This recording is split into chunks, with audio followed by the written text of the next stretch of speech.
Je perdais à peu près entre 40 et 50 animaux par an. Laurent Meige est éleveur dans la commune de Tortebesse, entre la Creuse et le Puy-de-Dôme, et en 2016, une éolienne est installée en plus d'une ligne à haute tension. Dès lors, ces animaux sont frappés par plusieurs problèmes de santé. Pour l'agriculteur qui s'est tourné vers la géobiologie, le lien de cause à effet ne fait aucun doute.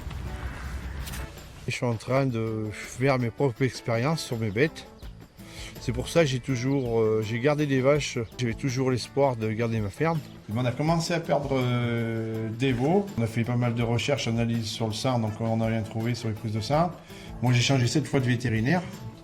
Ça n'a jamais résolu le problème. Après on a fait d'autres recherches avec le laboratoire toxines sur les poils des vaches. La norme sur les terres rares c'est 1. Moi je suis contaminé à 12-30.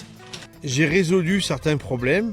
Aujourd'hui, j'ai beaucoup moins de pertes, parce que j'ai perdu quand même 250 à 280. On essaye de trouver des solutions. Donc moi, j'ai fait la géobiologie. Donc j'ai mis des pierres. Donc ça, c'est les pierres. C'est les pierres d'ammonisation.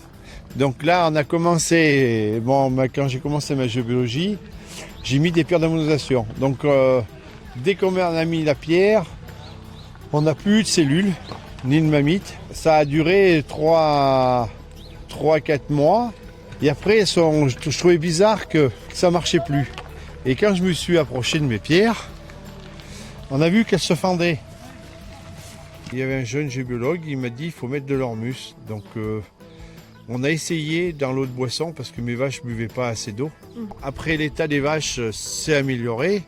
Vous voyez, elles ont un poil qui est brillant. Et avec les éoliennes, les bâtiments, ils perdent 85% de la valeur. Aujourd'hui, ma ferme est invendable. J'ai demandé la SAFER pour vendre ma ferme parce que je voulais carrément quitter mon exploitation.